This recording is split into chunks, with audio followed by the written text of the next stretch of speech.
What's up YouTube, Derby the Welder here. So we are actually going to start working on painting the truck. And so for those of you who are like, you know, just throw some paint on it, it'll be fine. No. There's a little bit more to it than just slapping paint on there, even if it's just tractor paint, which is probably what we're going to go for, is tractor paint, just because of the fact it's easy to fix if something goes wrong and all of that stuff, and it's cheap. There's more to it than just throwing paint on the truck. It's still an expensive process. Like I've already spent $100 plus, and I don't even have the actual tractor paint yet. All right, so I'll show you guys what I'm doing here. So, all right, before we go over there, let's go over here. This fender's no good. It's got to go. This fender's got to go. No good. Dent, holes, serious pitting. Like, it is that serious. This fender's got to go, and so does the other fender. It's nowhere near as bad, but it can go. I'll just get rid of both because they're both not in very good shape. This one is close to having little holes in it, but you know, I got both fenders. I actually pulled both of these very nice fenders out of the junkyard for 75 bucks for both, and they're in very good shape. This has been sanded and then primed with, you know, 2-in-1 filler and sandable primer. I mean, sanded down. Yeah, I had a little goof with the angle grinder trying to cut a bolt out here. Oops. Oh well. That little Bondo won't fix. But very good, very good shape.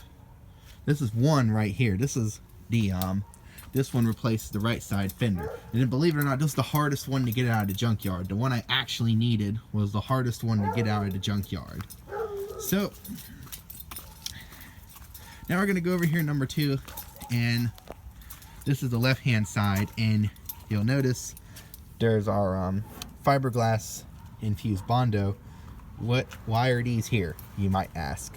Well, this was a early 70s, like a 73 or 4 or 5, so the actual f150 actually said f100 badge was right here.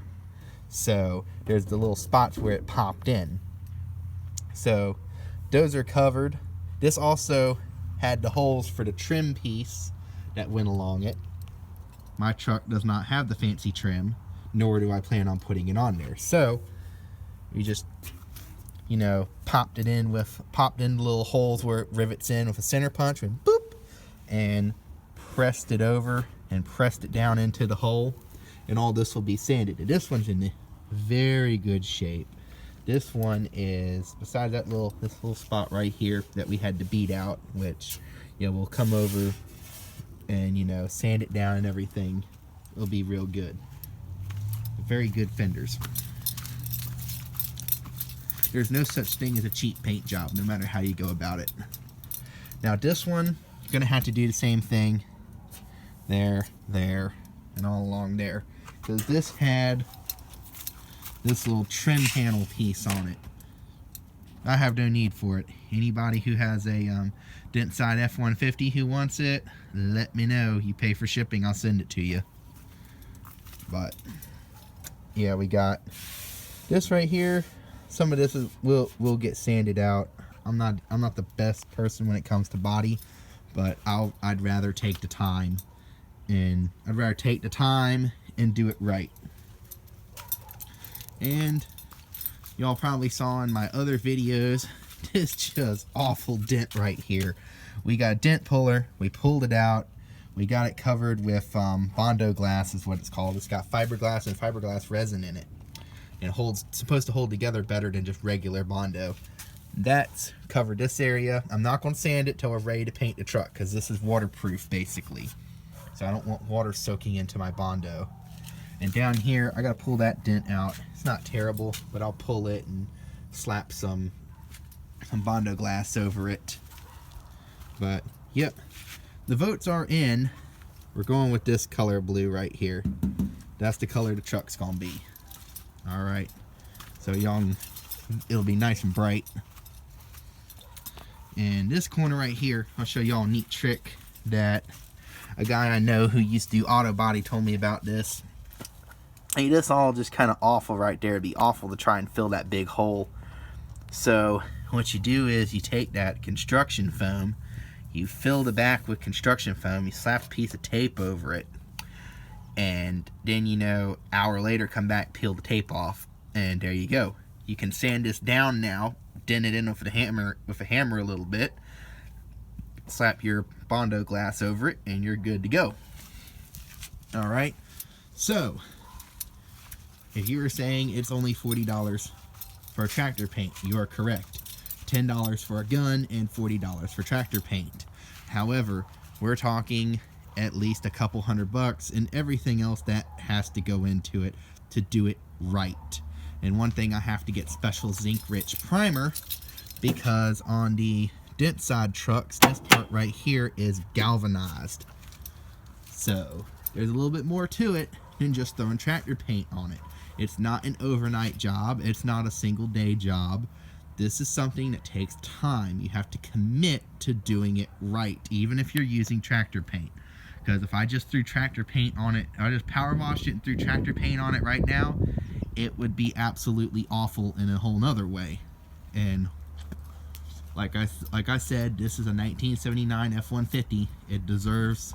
This is not some beater POS like El Dumpo truck over there. This ain't like the Super Duty, you know, they're everywhere. You know, this is a dent side F150 300 straight 6 with a manual. This is a very, very specific truck, and it needs to be treated like it's worth something, because this truck is worth something. They're only going up in value. So hope I didn't like step on anybody's feelings or anything like that with my comment that I left on the last video. I wasn't trying to, but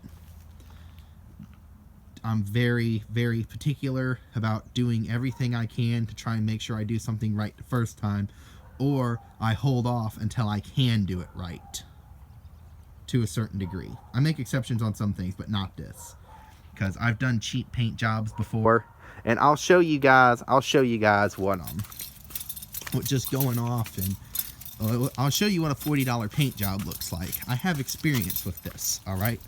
That's why I'm so particular about making sure this is done correctly. This is a $40 paint job. This is my 1989 F150. This is a $40 paint job. Alright? You can see that the mud is stuck into the paint and the clear coat. On the very front, a lot of the paint actually did not stick. A lot of it just came off. There are still rust spots. Paint fell off all over the place. Just used regular Bondo and really didn't take a lot of time and prep. There you go. Just a $40 paint job 3 years later.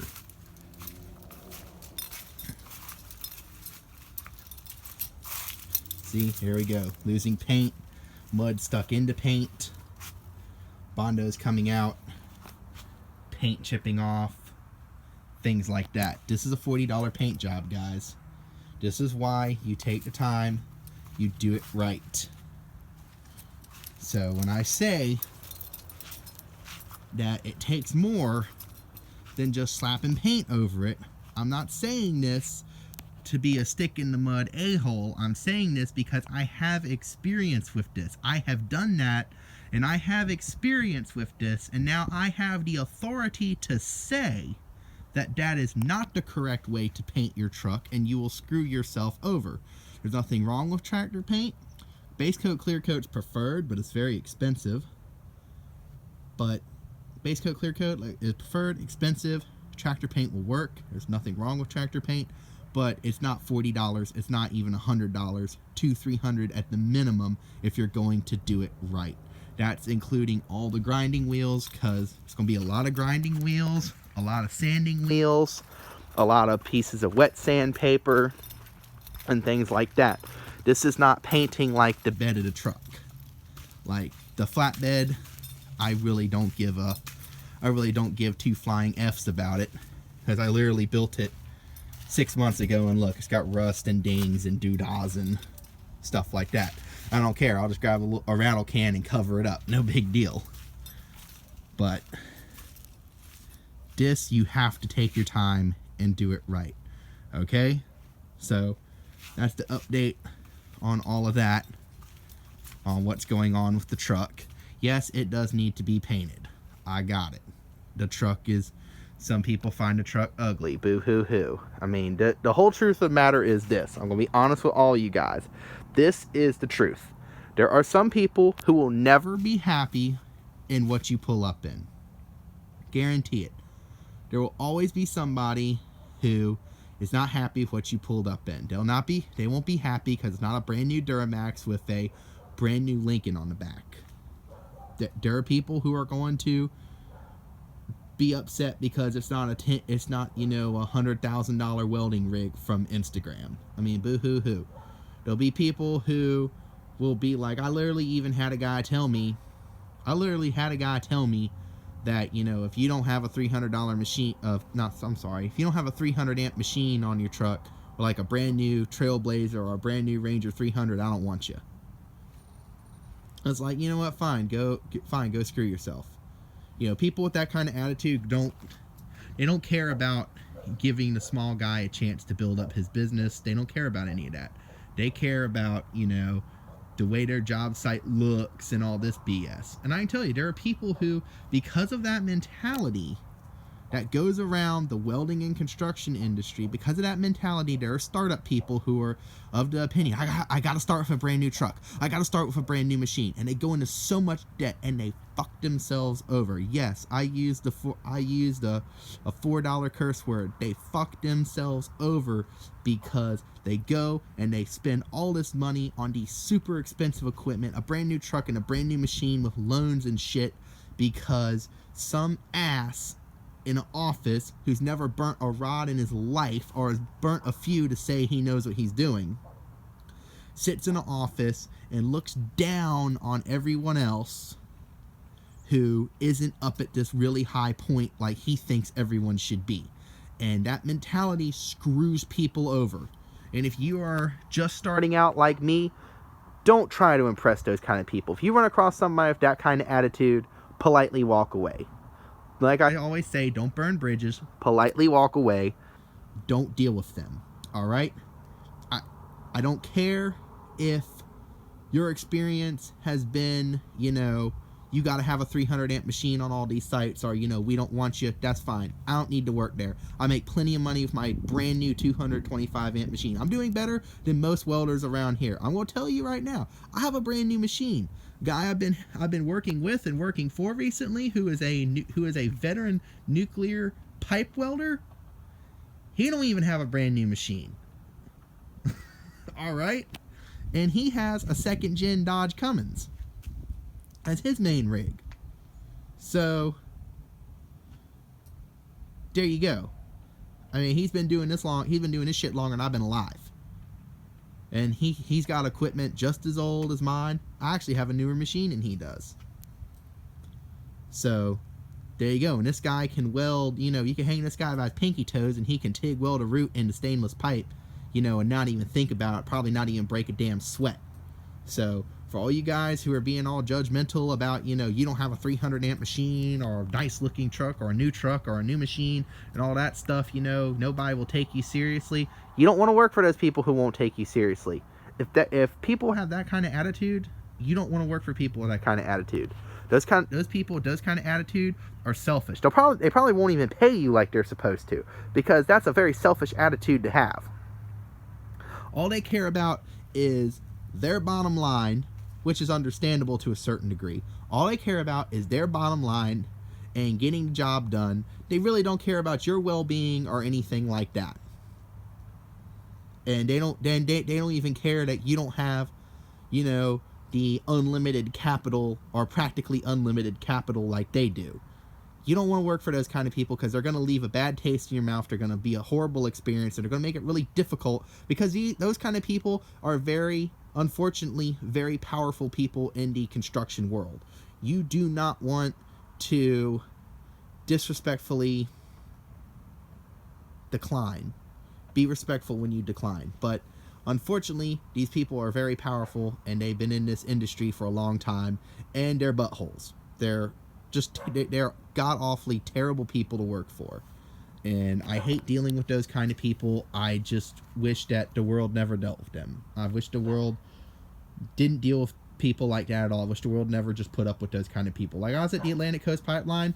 I had my 40-year-old Miller Blue Star 2E on the back of the truck and my Champion 145 to power my Power MIG 210 MP and MIG weld aluminum. I'm at the fucking pipeline, people. This is the real deal. The real shit. No one said a damn thing. You know what they said? If you can do it, that's fine. The guy that employed us didn't care what we showed up in as long as we could do the job. And we did the job. No one ever said a thing about the way the truck looked. At all. In fact, we had people over looking at the truck trying to buy the truck from us. Hell, I had a guy who was a pipe welder rolls by in a brand new F350, hits the brakes, throws it in reverse, the unpainted pipeliner bed with a Miller Pipe Pro 40, slaps it in reverse, rolls back to get out of the truck to come up to me and offer me $4,000 for the truck. Yes, $4,000. So, there you go, guys. For those of you who are, rolling over and moaning, complaining, and all of that, I hate to say it, and I'm not trying to be rude. It's going to come across rude, but you honestly don't know what you're talking about.